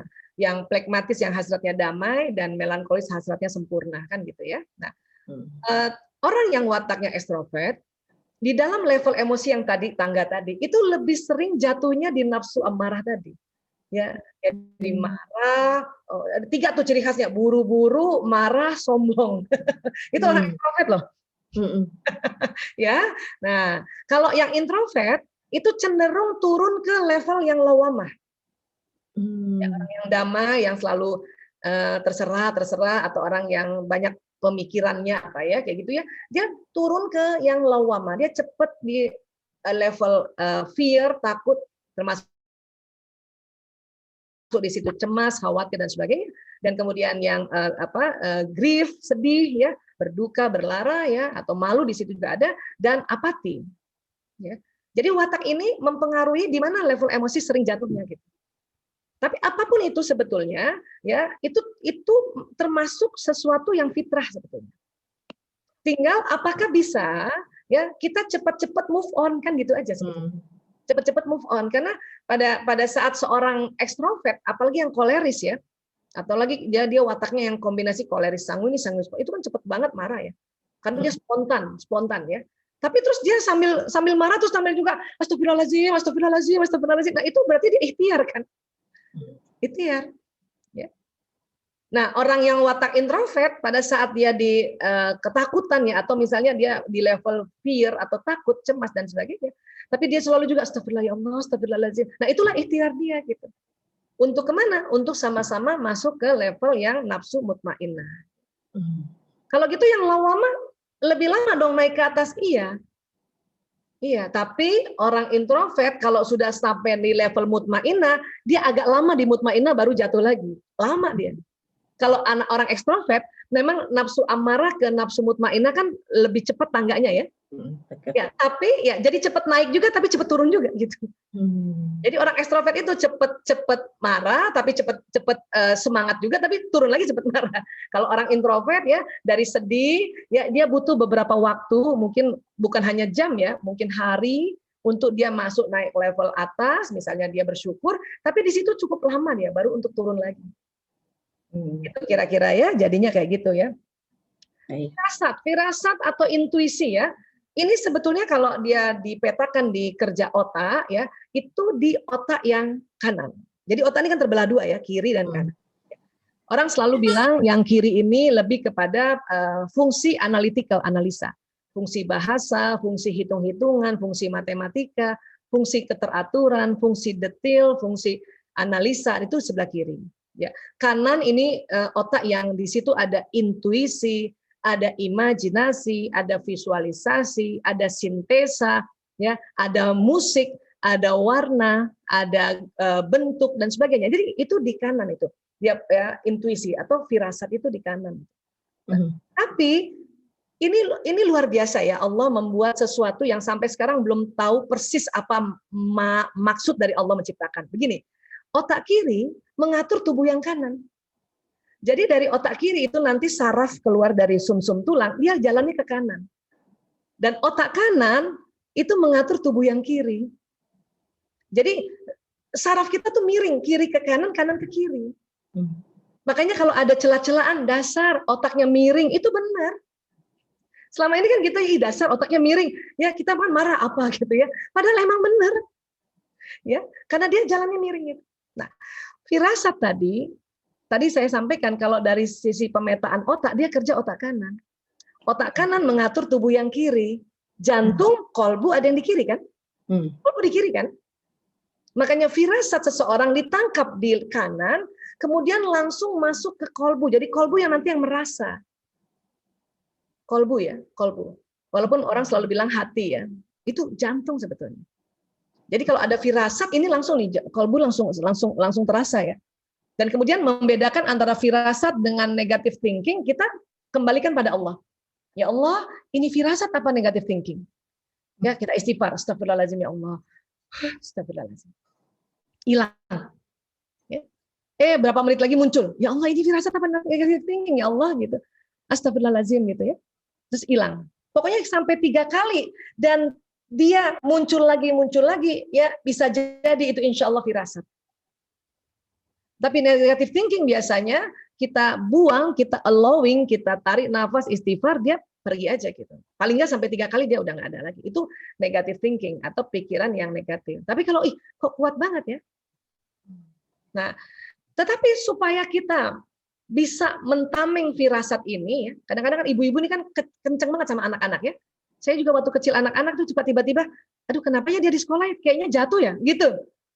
Nah, mungkin sudah mau jatuh dia, tapi pas ibunya doa, ya Allah, nauzubillah min zalik, ya Allah lindungi anakku. Itu kita mentaming itu.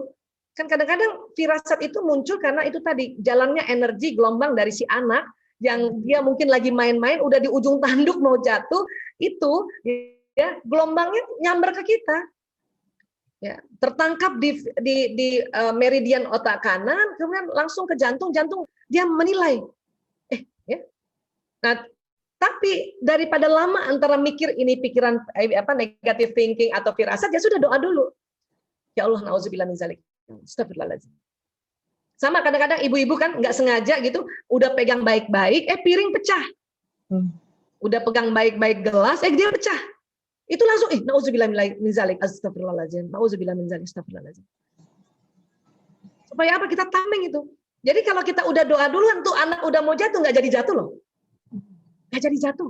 Dan itu bukan urusan kita bagaimana cara kerjanya, udah doa aja.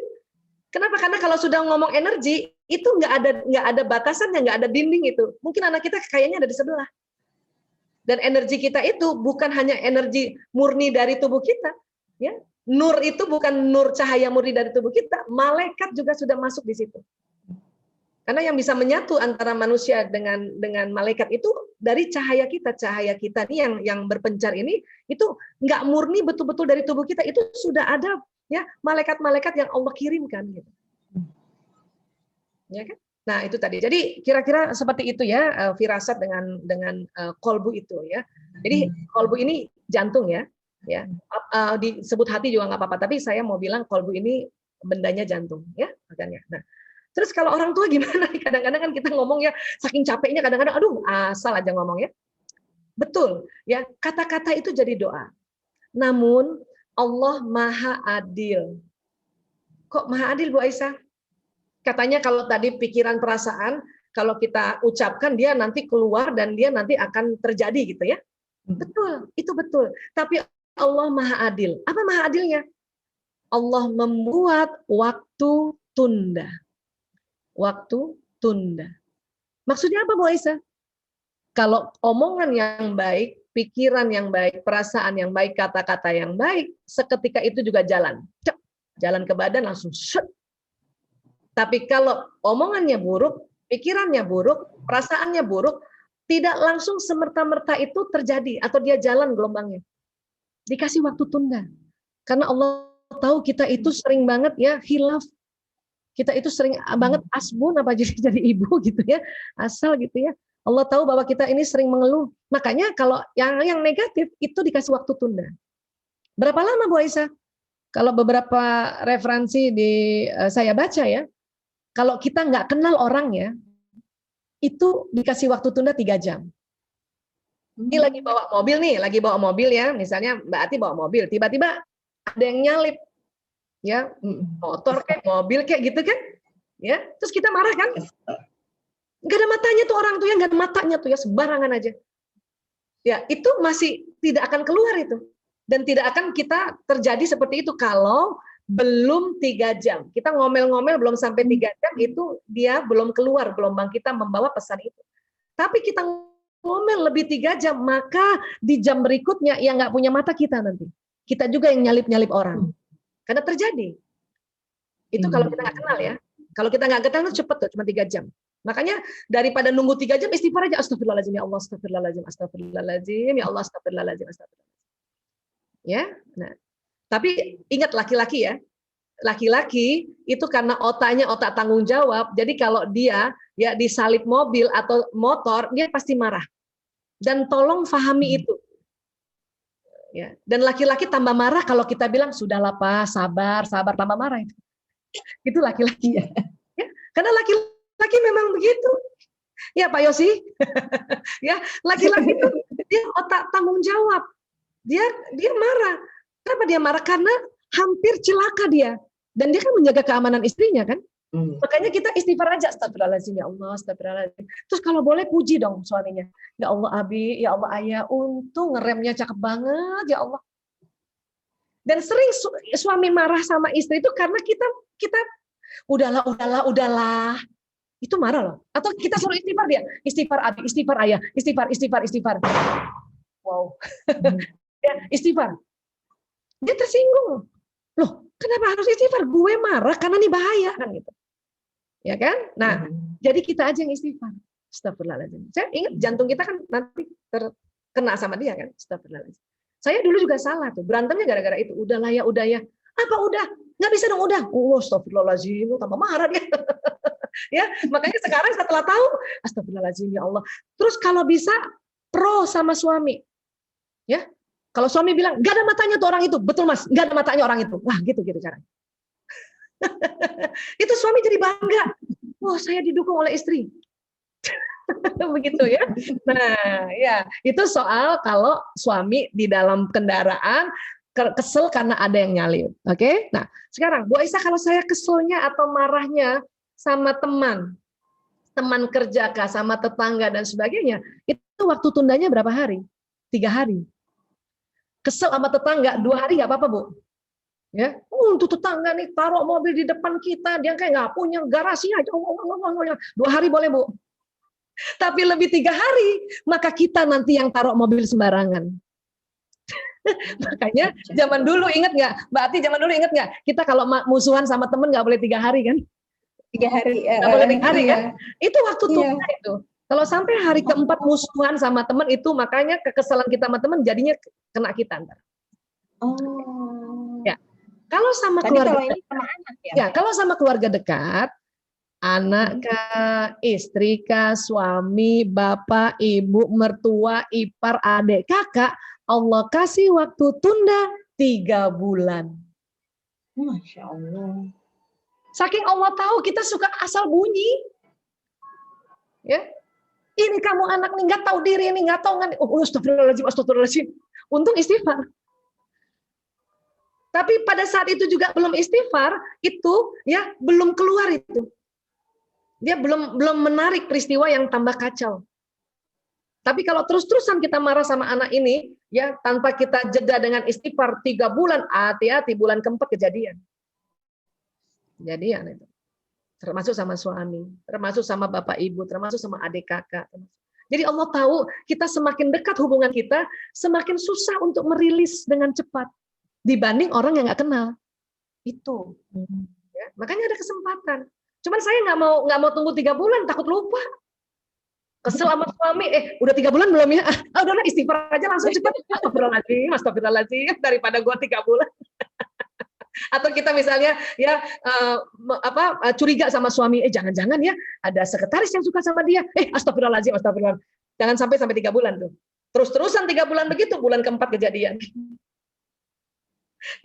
Itu bahayanya ya. Makanya untuk yang negatif Allah kasih waktu tunda.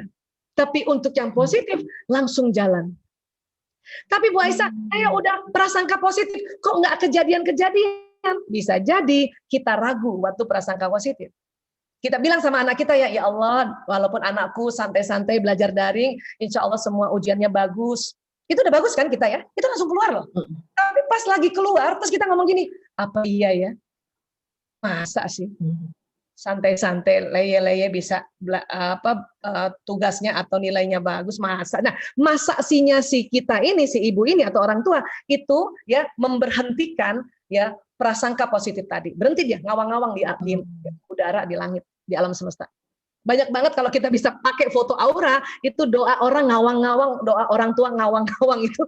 Kenapa? Karena udah bagus doanya, tapi opo iyo, masa sih? Yang benar, itu loh. Yakin gue, itu dia berhentiin tuh. Makanya supaya dia nanti kembali lagi, maka kita istighfar dulu, astagfirullahaladzim, ulang lagi doanya. Ibarat kalau kita mau chatting gitu ya, misalnya saya mau chatting Mbak Vina misalnya, halo Mbak Vina, maaf belum sempat chatting ya, HP rusak ya. Misalnya ya, saya mau chatting Mbak Vina, terus saya ragu-ragu, kemudian saya delete kan, Mbak Vina kan nggak tahu pesannya apa. Ya kan? Maka dia akan ragu-ragu, kenapa ya Bu Aisyah chat saya kok di-delete ya misalnya gitu ya. Makanya kita harus chat ulang apa yang tadi kita delete tadi. Ya, kira-kira begitu. Nah, di dunia ini kan sistem komunikasi itu kan terinspirasi dari tubuh manusia sebetulnya. Gitu ya. Jadi kalau kita doa sendiri kan bisa kan? Seperti kalau kita teknologi bisa japri ya. Tapi doa untuk rame-rame, ngasih informasi ke rame-rame bisa juga kan? Nah, makanya ada WA group, ada grup juga di dalam teknologi komunikasi. Sudah duluan kita diajarkan sinyal manusia ini bisa doa khususon per orang, bisa juga doa untuk ya kullu, untuk seluruhnya gitu. Ya. Cuman yang lebih afdal memang kalau japri ya, kalau khusus. Kira-kira gitu Mbak Ati. Ya. Mungkin sebenarnya masih ada beberapa pertanyaan, tapi mungkin satu pertanyaan lagi kali ya Dr. Aisyah. Boleh. Soalnya waktunya juga sudah 2:30. Ini mungkin saya ini aja. Tadi ada pertanyaan di atas mengenai pikun itu penyakit. Apakah itu juga karena tadi saya lupa karena pengaruh dari sisi emosi emosional gitu ya? Juga. Ya kan, terus sama yang kedua, ini pertanyaan yang mungkin saya rangkum lagi sambungan dari yang tadi, kenapa kok kalau semakin dekat hubungan kita dengan orang semakin susah rilisnya energi negatif ini pasti ya yang tadi, karena kan kalau energi positif menurut Dr. Aisyah begitu kita rilis langsung sampai kan, berarti ini berkaitan dengan energi negatif. Mungkin itu saja yang terakhir karena sudah 2:30 ya gitu ini. Ya, jawab ini dulu ya, tadi sekalian soalnya ya, kenapa orang dekat kita susah rilisnya ya? Ya karena setiap hari kan kita bareng ya. Jadi setiap hari juga kita melihat kelemahan-kelemahannya gitu. Kalau sama orang baru kan kita nggak lihat kelemahannya, pokoknya kita langsung forgive ya, maafin ya gitu, forgive gitu ya. Dalam waktu 3 jam kita nggak lihat. Tapi misalnya kita sama suami, kita susah ngerilisnya orang kita. Misalnya saya 28 tahun ya. Nah 28 tahun kali 12 bulan, kali 30 hari, atau 28 hari lah ya, kali 28 hari, kali 24 jam. Ya, terjadi interaksi yang kita lihat sesungguhnya gitu. Yang polos-polosnya gitu. Ya, kelemahan-kelemahan. Itu kan kadang-kadang membuat kita ya akhirnya ya tidak percaya, kemudian apa ya, itu kayak gitu ya kan. Makanya pada orang dekat itu susah ngerilisnya karena terlalu dekat, karena tahu persis Ya, positif atau negatifnya tahu persis. Sama teman aja kita ya, misalnya saya sama Mbak Vina, barangkali sama Mbak Laksmi, halo Mbak Laksmi, ya, sama Mbak Tina atau sama siapapun ya, Mbak Suci dan sebagainya yang ya, kan karena teman kan kita belum lihat, Mbak Vina kan belum lihat, misalnya saya punya negatif perilaku saya juga belum pernah lihat Mbak Vina misalnya gitu ya, makanya 3 hari aja, karena kita tidak ada trauma-trauma itu. Tidak ada hal-hal yang membuat ya kita terjadi distract dalam hubungan gitu. Makanya kadang teman itu 3 hari cukup. Tapi anak, bayangin nih, anak sekarang 24 jam sudah kali 8 bulan sama-sama kita kan, ya kan? Nah, itu kan jadinya kita lebih sering melihat dalam waktu yang cukup panjang kelemahan-kelemahan mereka. Makanya kenapa perlu waktu untuk merilis. Saya nggak bisa bilang, tidak mau bilang susah ya, perlu waktu untuk merilis. Karena kalimat itu lebih baik sebetulnya. Kalau kita bilang susah, susah beneran nanti. Ya, nah, kemudian Alzheimer, pikun. Ya, ini biasanya terjadi pada usia-usia di atas 60 tahun. Ya. Perempuan itu paling sering loh. Kenapa? Karena banyak yang dipikirin perempuan ini. Banyak yang diurusin. Mulai dari rumah lah, urusan anak, urusan suami, urusan tetangga, urusan banyak banget yang dipikirin. Makanya perempuan itu otaknya lebih cepat atrofi, ya lebih cepat menyusut, ya menyusut gitu ya. Nah, gimana pencegahannya? Alzheimer ini juga salah satunya kadang-kadang ini banyak yang pastinya sebab pastinya memang belum diketahui, tapi yang faktor resiko tinggi itu biasanya satu ada genetik.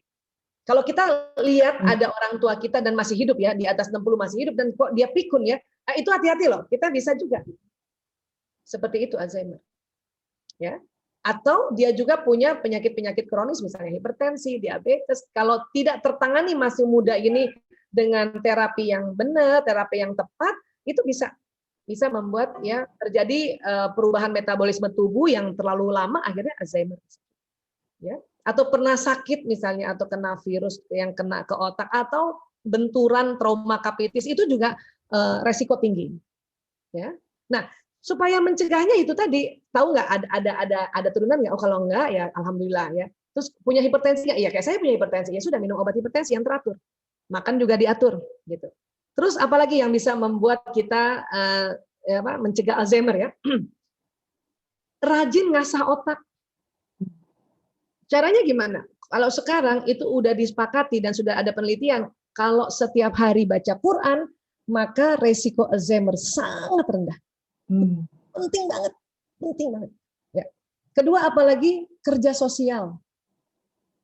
Kalau kita pada masa muda ini hanya kerja yang orientasinya uang, itu yang membuat cepat Alzheimer. Kenapa? Terlalu tegang. Terlalu tegang. Tapi kalau kerja sosial kan orientasinya kan orientasi kebahagiaan kan, kita berbagi kan, sharing, makanya kita bahagia. Nah, pada saat kita bahagia, sering kerja sosial masih muda, itu hormon bahagia keluar banjir di otak kita. Dopamin, serotonin, dan hormon yang membuat kita tidak sering sakit badan kita, endorfin. Kalau kita sering kerja sosial, kita berbagi ya, berbagi hadiah, kayak berbagi macam-macam ya, berbagi sedekah, yang wajib zakat, yang sukarela infak, ya berbagi wakaf itu mencegah Alzheimer loh. Ya. Dan kalau sudah mulai nih, yang kayak saya kan udah 50-an ke atas ya, 52 ya. Nah, harus juga diasah otaknya dengan apa coba? Isi TTS. Teka-teki silang. Ya, Budia, kita harus tulis isi teka-teki silang. Ya, atau permainan-permainan ya, Mbak Ari, ada Mbak Ari ini ya. Kita permainan-permainan, makanya saya kadang-kadang gadget saya suka isi juga permainan-permainan yang ya permainan zaman kita dulu lah. Ya, kalau nggak Tetris gitu aja, jangan yang susah-susah. Ya, itu buat melatih aja. Melatih. Terus nonton film, itu melatih loh nonton film itu. Ya, pada saat kita lihat kata-katanya, dengar kata-katanya itu melatih otak kiri. Analisa alur ceritanya melatih otak kiri. Ya, gambar yang kita lihat dengan warna yang kita lihat melatih otak kanan. Musik yang ada di film itu melatih otak kanan. Jadi sok atau nonton aja. Ya, tentu film-film yang bagus ya. Ada yang senang drakor ibu-ibu? Iya. Drama Korea. Kalau saya nggak berani nonton drakor, kenapa? Pasti edik. Iya. Yang nonton yang nggak ada panjang-panjangnya gitu, nggak ada sambungan-sambungannya. Ya, kira-kira begitu Mbak Ati, mudah-mudahan ini bisa menjawab Oke. ya apa yang ditanya ya, kira-kira begitu. Oke. Ini tadinya saya mau tutup. Kalau ada pertanyaan satu lagi yang ini bertanya bagaimana melatih jiwa selalu bersyukur.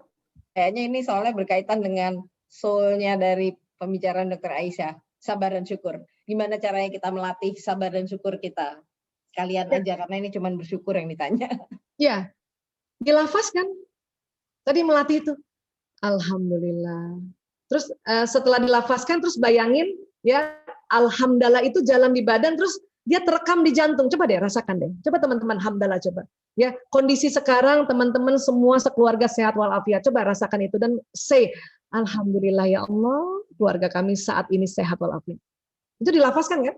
Dan itu otomatis jalan ke sistem saraf. Dan rasakan dia masuk di sini. Alhamdulillah ya. Kalau perlu pegang ya. Alhamdulillah ya Allah. Coba deh, pas hamdalah itu kerasa getarannya sampai ke jantung. Coba. Alhamdulillah ya Allah. Ya, coba bilang, alhamdulillah ya Allah. Ya, saya, keluargaku saat ini sehat walafiat. Ya, rezeki cukup. Itu rasakan dia masuk ke jantung. Ya. Rasakan ya. Nah, itu udah melatih syukur itu. Kenapa? Karena sudah dua langkah yang kita sebut tadi. Tadi kan udah diajarkan ya, apa? Ucapkan lewat lisan, kemudian ditangkap oleh di kolbu ya, direkam di kolbu, maka nanti kolbu ini kirim pesan ke seluruh badan. Dan tadi saya merinding banget nih. Cuman bersyukur ya, misalnya kalau kita bersyukur ya, misalnya hujan ya, alhamdulillah ya Allah, hujan ya Allah. Itu waktu ngomong terus harus disambung, bayangkan dia kerekam di kolbu. Itu cara melatihnya. Ya. Makanya badan kita ini nggak marah-marah ya, nggak marah-marah, nggak tegang gara-gara hujan. Bahkan ada geledek pun kayak kemarin ya, tubuh, kita astagfirullahaladzim. Itu juga sudah bersyukur tuh. Kenapa kita sebut lagi Allah?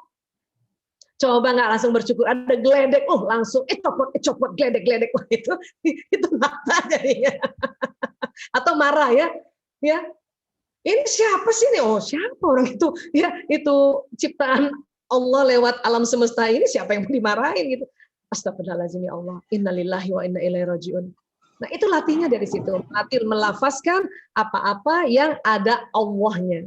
Dan tubuh ini diteliti oleh Pak Agus Mustafa di Surabaya, dibantu oleh Universitas Airlangga. Sel-sel tubuh kita senang sekali kalau kita lafazkan Allah. Atau kalimat yang ada Allahnya di situ. Ya Allah, ya Allah. Makanya pada kita lafaz Allah tuh ada getaran kan? Ya Allah. Ya Allah gitu. Ya Tuhan. Beda deh. Coba ya Tuhan. Ya Allah. Coba rasa ada. Ya Tuhan. Ya Allah. Ya Allah. Itu langsung ke kolbu loh. Ya Allah. Ya Tuhan. Ya, kalau Tuhan dia keluar. Ya Tuhan. Ya Allah, itu ke kolbu kan? Alhamdulillah, ya. Astagfirullahaladzim, la ilaha illallah. Itu pasti lafaz yang kalimat-kalimat thayyibah atau kalimat-kalimat huruf-huruf yang ada di Quran itu selalu ada getarannya dari lisan masuk ke kolbu kita. Itu jelas sekali. Jadi kira-kira gitu Mbak Ati. Ya. Dilafaz saja, dilafazkan, rasakan, dan nanti tubuh akan ngikutin, insya Allah. Ya. Kayaknya ini memang mesti latihan ya, Dokter Aisyah ya, berarti artinya harus dilatih terus. Langsung dipakai. Pakai aja. Jadi kalau habit butuh melatih minimum 28 hari, jadi sampai minimum sebulan kayaknya harus setiap kali. Saya suka melatih apa-apa tuh 40 hari. 40 hari, oke, 40 hari. Ya, karena 40 hari itu secara mekanisme tubuh ya, habit dan rekaman di neuron yang di jantung itu terjadi sesuatu yang kuat, dia punya plastisitasnya itu.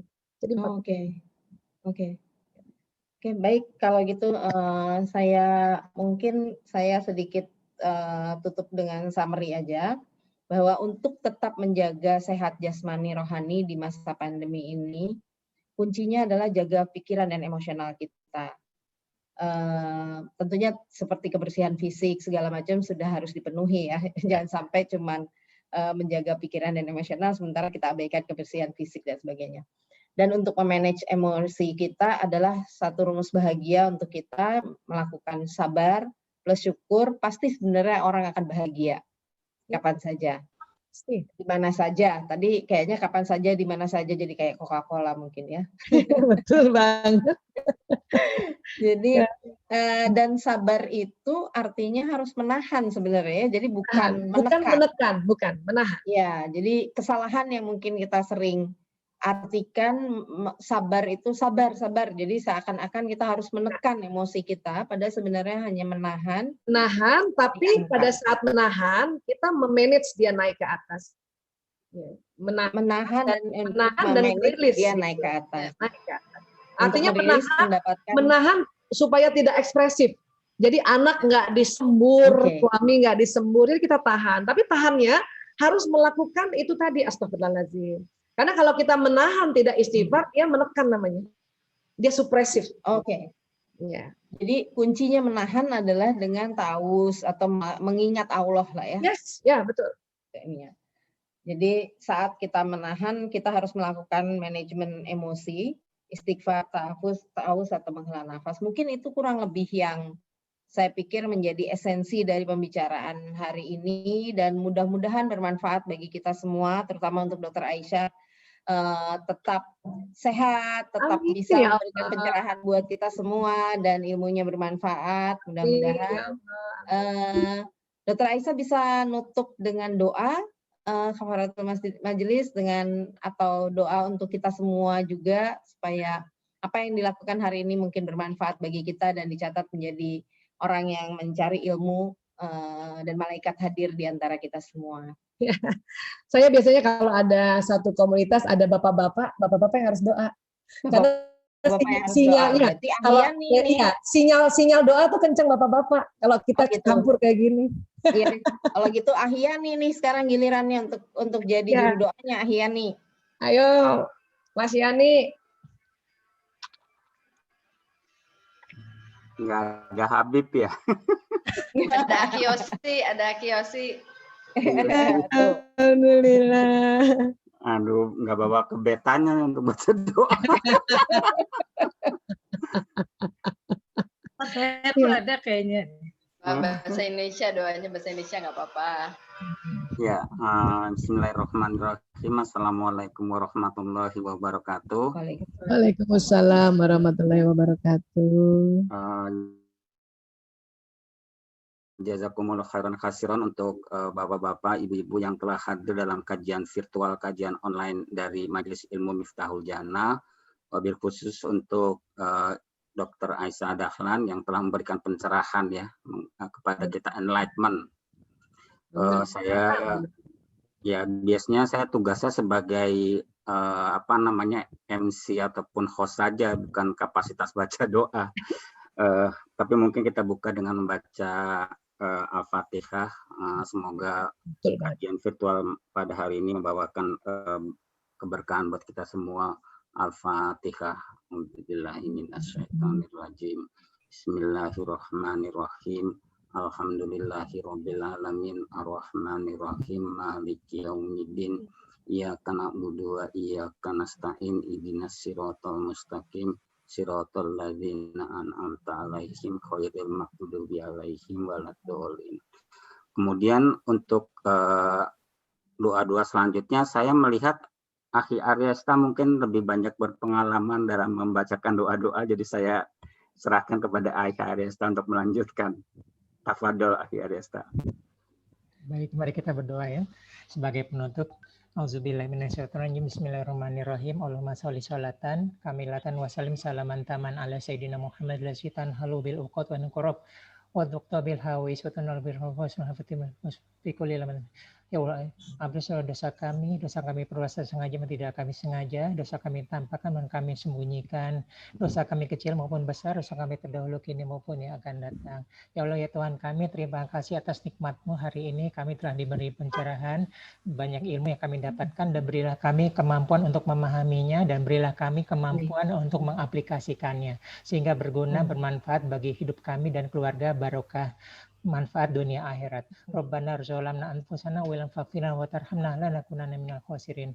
Rabbana atina fid dunya hasanah wa fil akhirati hasanah wa qina azabannar. Alhamdulillahirabbil alamin.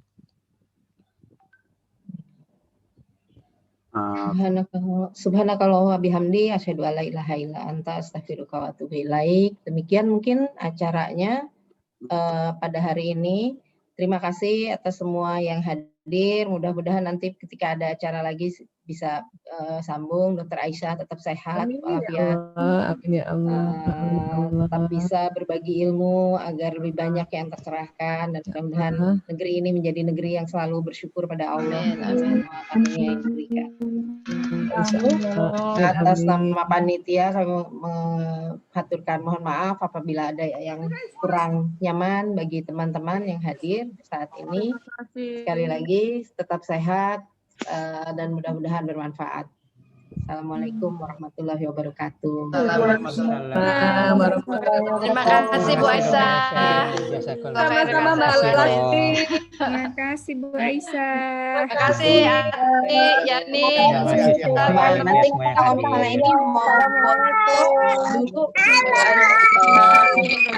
Terima kasih udah ilmunya berkah. Semuanya Mbak Aisyah. Terima kasih sama-sama. Terima kasih semuanya. Mungkin yang masih belum live bisa difotoin sama Akhi Aryastani.